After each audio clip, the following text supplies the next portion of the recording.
Magandang araw po mga Lods at welcome back po sa channel. So dito po sa harapan makikita nyo po ang diagram na basic po sa solar power off-grid. So ito po ang pag-uusapan natin kasi po madalas po itong tinatanong po sa channel natin. Kaya ngayon isa-isahin natin kung paano ba talaga mag-set up ng solar power off-grid sa bahay na ano ba talaga ang dapat na rating dito sa solar panel, charge controller, battery, at saka dito po sa power inverter. Tapos ito pa, pati po ako nalilito po sa mga tinatanong po sa mga kalods natin na nag-comment po doon na ano ba talaga ba deploy ang dapat na setup.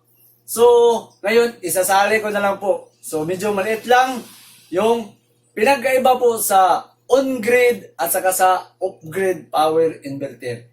Ito pong demo natin ngayon, demonstration natin dito mga lods, ito po ay tinatawag na off-grid. Off-grid power inverter. Ang ibig sabihin po sa off-grid, naka-self-sustain po ito sa battery na mag-produce po ng 220. Ibig sabihin doon, totally self-sustain sa battery na hindi gumagamit ng Meralco o utility grid po, mga lods. Sa madaling salita, wala na po, out na po dito ang Meralco. Kasi ikaw po ang nag-produce ng 220 volts dito po, mga lods. Hindi ka gumagamit ng utility grid na 220 volts sa Meralco. Pero doon po sa on-grid, yun po ang gumagamit ng 220 volts. So, ilalagay ko na lang dito ang diagram. Isali ko na lang para mas lalo pong masundan sa mga kalus natin kung ano ba yung pinagkaiba sa on-grid na microinverter at saka dito sa off-grid power inverter. So dito ko na lang ilagay mga lods. Ito po ang on-grid inverter. O hindi ko na makita sa camera. Yan. Oh. Dito po sa microinverter, dalawa po ang kailangan po para makabuo ka ng on-grid power inverter. Dalawa lang. Solar panel at saka micro-inverter. Meron pong input dito na papasok ka sa solar panel. Tapos yung output dito, yun po ang 220. Ibig sabihin dito mga lods, kukuha ka ng supply sa 220 volts po sa utility grid sa Meralco. Kasi hindi po gagana ang microinverter na on-grid kung walang 220 volts. Sa madaling salita mga lods, kapag nag-burn out po sa inyo o madalas po ang burn out po sa inyo, hindi ka pwedeng gumamit ng microinverter na on-grid kasi hindi po gagana kung walang 220 volts po sa bahay. So yun ang kaibahan sa off-grid at saka sa on-grid na gamit. Pero nakakatipid ka dito sa on-grid kasi dalawa lang ang magagamit mo. Gamit ka lang ng solar panel at saka microinverter. Makakatipid ka na po ng kuryente. Ang pagtitipid po dito sa on-grid mga lods ay direct po sa submeter. Ibig sabihin, kung ano po ang harvest sa solar panel, yun ang ibabawas niya kaagad sa submeter mo. Sabihin natin, ang gamit mo na solar panel ay naggamit po kayo ng 1,000 watts na solar panel. Yung 1,000, kapag nakaproduce po ng solar panel na 1,000 watts po, yun ang direct bawas sa sub-panel, sa sub-meter mo sa bahay. Yun ang malaking advantage dito kasi direct na po ang bawas. Kaya lang kapag run out, hindi mo magagamit. Tapos dito sa on-grid, lahat ng appliances pwede mong patakbuhin kasi ito po, direct po ang bawas sa submeter. Magkaiba po dito sa off-grid. Ang off-grid, kailangan mong pumasok dito sa supply mo sa mga appliances. Dito mo isaksak sa off-grid na gamit. Dito, walang magbabago po mga lods. Lahat ng gamit mo na appliances, pwede mong gamitin. Kasi nga, direct ang bawas sa submeter dito sa pag-harvest sa solar panel. Pero dito sa off-grid, so iba sa off-grid. So hindi ka pwedeng gumamit lahat ng appliances kung hindi kakayanin sa power inverter o dito sa mga gamit mo na battery hanggang dito sa solar panel. So ngayon, dito na tayo mga lods. sinali ko lang para makita nyo na hindi mo magagamit ang microinverter kapag naka-brownout out. So kung madalas ang brownout, wala na, hindi pwede. Ang ideal sa mga brownout na sa area, dito po kayo sa off-grid kasi makaka-produce po kayo ng 220 na gamit nyo sa bahay. So dito po, madalas pong tinatanong po dito sa channel natin na Buddy Proy, ano ba ang dapat kong gamitin na solar panel? Just in case po na gagamit ako ng power inverter na 1 kilowatt. So dito mga lods, direct na tayo kasi kung hindi tayo mag-direct, mas lalo pang tataas pa ang video natin. So, direct to the point na tayo. Sabihin natin, Buddy Proy, biron po akong 1 kilowatt na solar power inverter na off-grid. So, ano po ang solar panel na dapat kong gamitin? So, ipagpalagay natin, nakabili ka ng 1 kilowatt na power inverter. So, ilan po ang solar panel na dapat kong gamitin, Buddy Proy? So, ang dapat po, mga lods, kung ano po ang rated po sa power inverter mo, dapat ganun rin sa solar panel. So, ang ibig kong sabihin, kung ang power inverter mo is naka 1 kilowatt ka, dapat magamit mo ang 1 kilowatt, dapat umabot ang solar panel sa 1 kilowatt din, mga lods. Ibig sabihin dito, mga lods, kapag naka-harvest ka dito ng 1,000 watts sa solar panel mo, itatapon niya padungo dito sa power inverter. Pwede, pag 1,000 po watts po ang gamit na harvest sa solar panel, 1,000 watts rin ang magagamit sa power inverter. So, Buddy Proy, paano yan, Buddy Proy, kung 100 watts lang na solar panel ang gamit ko? So, kung 100 watts lang ang gamit mo dito, mga lo, sabihin natin, 100 watts lang, 100 watts rin ang magagamit mo dito sa power inverter. Ipagpalagay na lang natin itong battery na lubat po ang battery mo. So, umaasa ka dito sa solar panel. So, kung ano po ang wattage mo sa solar panel, yun po ang lalabas na gagamitin sa power inverter. Kaya, kung naka 1 kilowatt po ang power inverter mo, dapat umabot ka sa 1 kilowatt.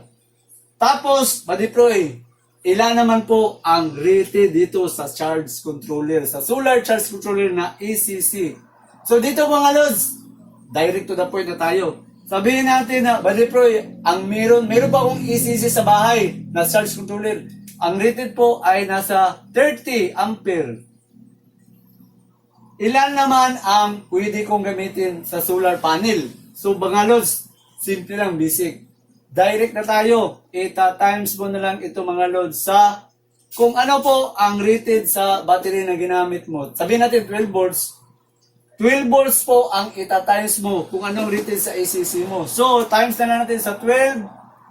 So, meron kang makukuha na 360 watts. Ang ibig sabihin dito sa 360 watts, yun po ang gagamitin mo sa solar panel.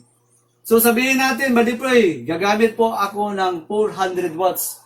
So, kadalasan po sa iba, nag-exist po sila sa gamit dito sa ECC. So, ang mangyari dyan mga lods, pwede kang gumamit ng 400. Kaya lang, ito po ay mag-i-heating po ito. So, possible, pwede siyang masira kung mag-exist ka sa rated na computation mo.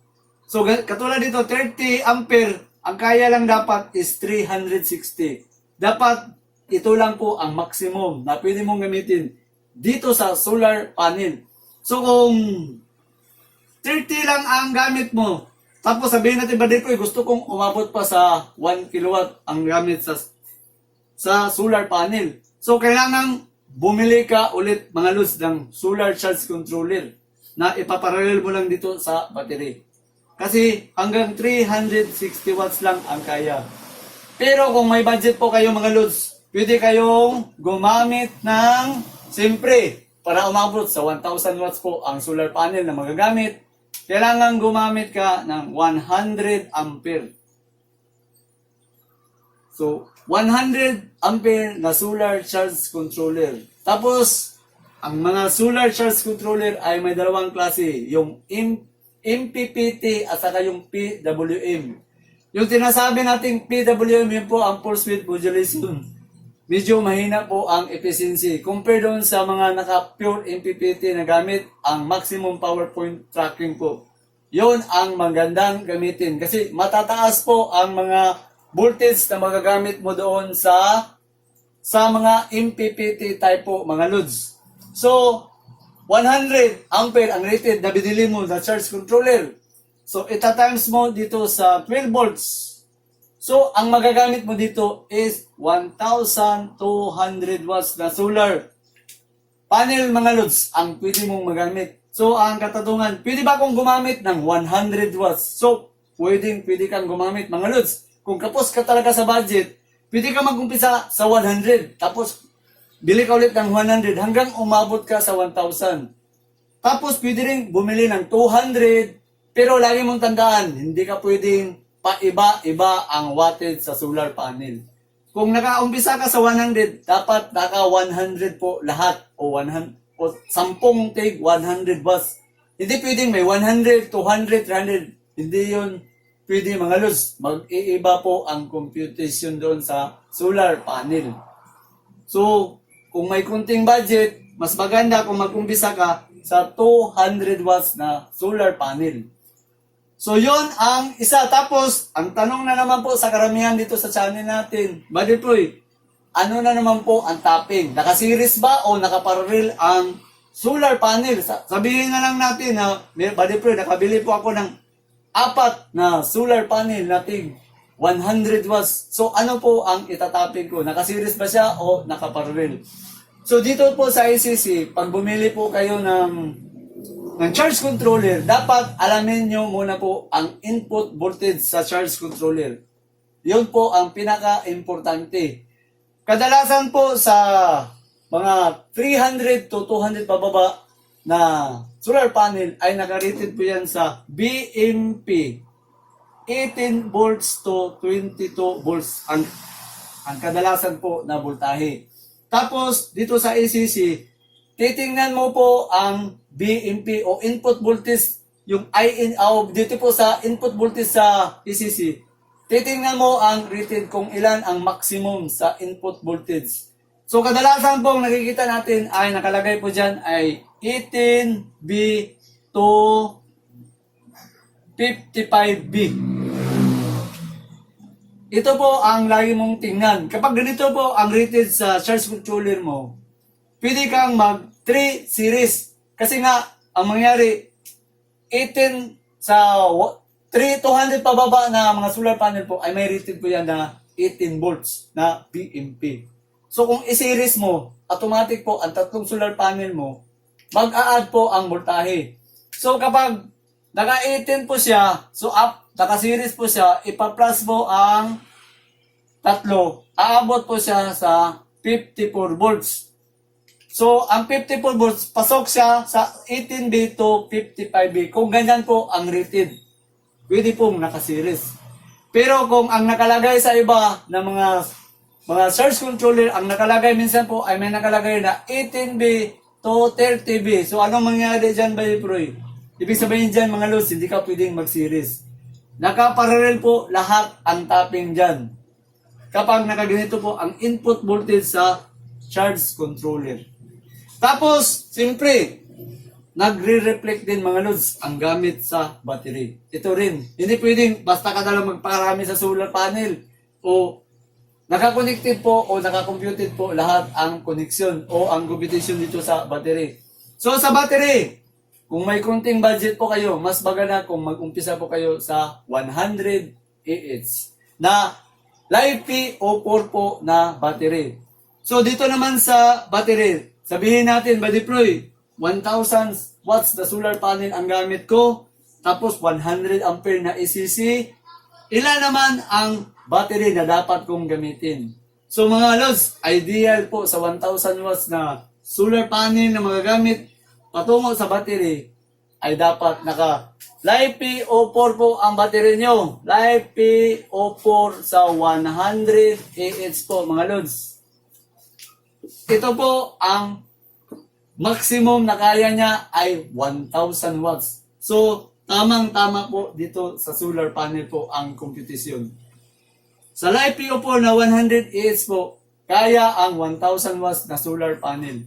So ang tanong na naman dito, Buddy Proy, paano po kung gusto kong mag 2,000 sa solar panel? So siyempre, pag nag 2,000 ka, kailangan dagdagan mo ng isa na namang battery na 100 AS kasi mag-overheat po ito mga lods. Tapos, ang kagandahan dito sa mga live PO po naman ay meron siyang protection sa BMS at saka sa overheat protection. Kasi maraming klase ang battery. Kung gagamit po kayo sa gel type battery, sabihin natin, Buddy Proy, naka-gel ako, gel type battery. Gel type battery. So, ang gamit ko, Buddy Proy, the same. Naka 100 AS ang gamit ko. So, dito po sa gel type na battery, mga lods, hanggang 500 watts lang ang kaya sa solar panel. Kasi, ang battery po ay nakadepende sa rated ampere. Dito sa Live PO4, kadalasan po sa 100 AS na battery, ay meron pong nakalagay dyan na initial 50 ampere ang maximum na pwede mong gamitin. So, yun po, tamang-tama po yun sa, di ba, ang sabi natin, ang 200 watts na solar panel ay meron po siyang IMP na 10 ampere. Kaya, pag bumili po kayo ng 5 solar panel na 200 watts, papalo po ang ampere dyan sa 50 ampere. Ang 50 ampere ay katapat po dito sa Live PO4. Kaya ang 1,000 watts po na solar panel sa 100 AH na battery. Pero kung mag-gel type po kayo sa battery, ang gel type initial po mga lods ay nasa 25 ampere ang pinaka mataas na ilulod mo sa battery. Yun lang ang kaya ibig sabihin doon, hanggang 500 watts lang ang kaya mo. Sa bawat 100 watts na solar panel ay mayroon pong IMP na 5 ampere po kadalasan. So, 5 na solar panel, papalo yon sa 25 ampere. So, tamang-tama lang sa gel type battery. Kaya, kung may kunting budget po kayo, direct na kayo sa Live PO4 battery para makaabot po kayo sa 1,000 watts na gamit dito sa solar panel. Tapos, Buddy Proy, okay lang ba kung mag-upisa ako sa 100, 200, pwede mga loads hanggang umabot ka sa 1,000 watts na gamit. So, ang katanungan naman doon, Buddy Proy, ipagpalagay natin. So, erase muna ako mga loads. Sabihin natin na 1,000 watts ang lalabas sa power inverter. Ilang appliances naman ang pwede kong gamitin. So ito po mga lods. Siyempre, 1,000 watts, ang dami mong pwedeng gamitin sa bahay. Number 1, TV. Hindi po mawawala ang TV. Ang TV po, nasa 40 inches to 50 inches. Tapos may kunting volume. Abot po sa 150 watts ang magagamit. TV. Siyempre, pag manonood ka ng TV, napakainit minsan, lalo na summer ngayon. So, palagi pong nakaikot, dapat may electric fan. So, ipan.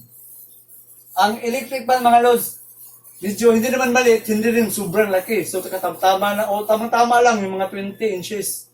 Papalo yan, mga lods, sa 70 watts ang gamit. Siyempre, ito yung madalas ginagamit na sa bahay. Siyempre, hindi mawawala ang refrigerator natin dyan, yung ref. So, ang ref, mga 5 cubic po pataas, o inverter, o hindi, kadalasan papalo yan sa 150 watts po na gamit. So, isipin nyo, ito palang tatlo. Ito total muna natin.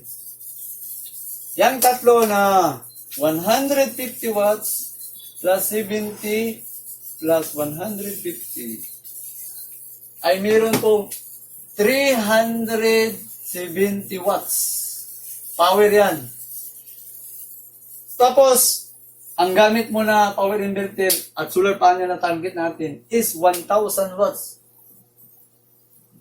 So, marami ka pang pwedeng gawin mga lods. Kung ima-minus natin ang 1,000 watts sa 370 ay meron ka pang magagamit na 630 watts power. So, tingnan nyo, meron ka pang 600 na pwede gamitin. So, ang katanungan, ba-deploy, meron po akong 1/2 na, meron pa akong aircon sa bahay. Pwede ko bang itapping dito sa power inverter kasi sobra po, merong 630 watts. Dito po sa power inverter, marami ring nagtatanong, ano ang ideal gamitin na power inverter para po sa 1/2 na HP na aircon? Dito po sa power inverter, kung 1/2 HP po na aircon, kapag hindi po naka-inverter type ang aircon mo, dapat umabot ka sa 4 kilowatt na power inverter mga lods. Kung hindi naka-inverter ang refrigerator, ang air condition mo. Pero, kung naka-inverter type, pwede kang gumamit ng 3 kilowatt na power inverter. Pero, pag umabot sa 1 HP po ang aircon mo, so kailangan aabot po sa 5 kilowatt po. Huwag nyo nang isagad. Dapat may allowance po ang power inverter para hindi po madaling masira. Madaling masira po ang mga power inverter kapag sinagad. Maganda kung mag 80% ka lang. Kung 1,000 kilowatt ang power inverter mo, nasa 800 pababa lang ang gamit. Hindi yung isagad mo sa 1,000.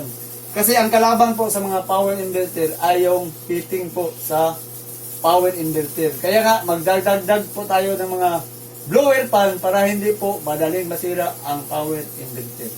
So mga lods, mayroon pa tayong pahabol para po may idea po yung mga baguhan na gustong mag-solar kung anong oras ba nag-uumpisa na malakas po ang solar panel. So baka sabihin ng iba, pagdating ng umaga, malakas kaagad ang solar panel. So hindi po mga lods. So i-rest po na tayo. So dito po sa solar panel, so ako mga 5 taon ko na po, sinusubaybayan po ang solar panel. So sa alas 6 po ng umaga, nag-uumpisa pong magkakarga na po ang solar panel sa battery.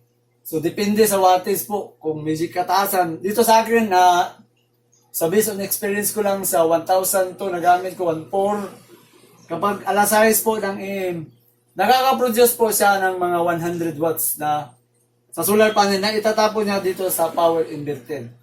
Tapos, yung alas 7 hanggang alas 9, ang solar panel po dito, medyo taas, baba. Hindi po siya stable na nakaka-harvest ka. Pero meron ng harvest. Ang ibig ko lang sabihin, yung nakapokus po siya sa pagkakarga. So tataas na po. Dito sa mga alas 9, may kataasan pero hindi pa rin yun matatawag mo na stable. Medyo tataas, bababa. So dito sa mga alas 9, pwede lang makaharvest po ito ng mga 300 to 400 watts sa 1,000 pataas na solar panel. Pagdating po sa alas 10 AM, dito na po mag-uumpisa po ang stable sa pagkakarga po sa solar panel.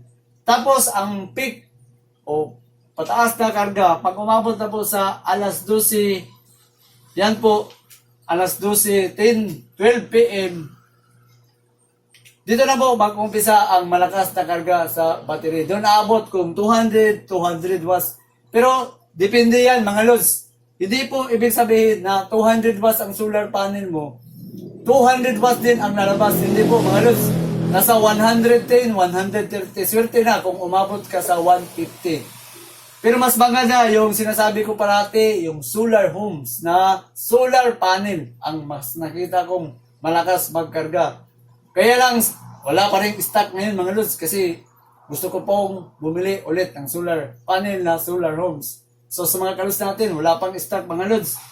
Tapos dito sa solar naman natin, pagdating po ng alas 3 PM, dito na po mag-uumpisa ng humina na po ang solar power natin. Ang solar panel dito, medyo pababa at pababa hanggang umabot po sa nakita ko hanggang alas 5, meron pang matitira po dito. Pero wala na, bababa at bababa. Pero meron pa rin maliit na karga. So pagdating mga alas 6, wala na po.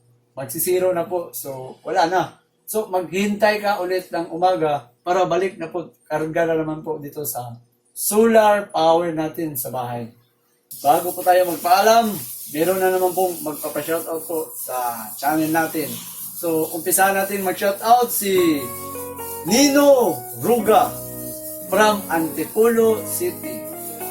Ito pa si Marinaw Uyugan, si Nahama Abdullah from Island Garden City of Samal, Davao del Norte. Ito pa si Tony Cascano. Saka ang huli natin si GPG Garcia. Ito pa, shoutout ko rin itong mga joint member natin mga Lods. So meron tayong mga bagong member na naman. Magpapasalamat na naman po tayo dito sa mga joint member natin. Si Orbe Sonom, si Dakila Nabal, si Sandy Lico, si Rafaelito Bayato, si Banjim Gangla, si Michael Amador, si Pablo Luna, si Idi Di Guzman, si Love Natwar, at saka ang huli natin si Home Solution Iloilo. So sa mga kalods natin, huwag niyong kalimutan po mag-like, mag-share, at saka mag-subscribe po sa channel natin para hindi po kayo makalimot at palagi po kayong maka-update po. At saka maraming salamat po sa panonood po sa channel natin.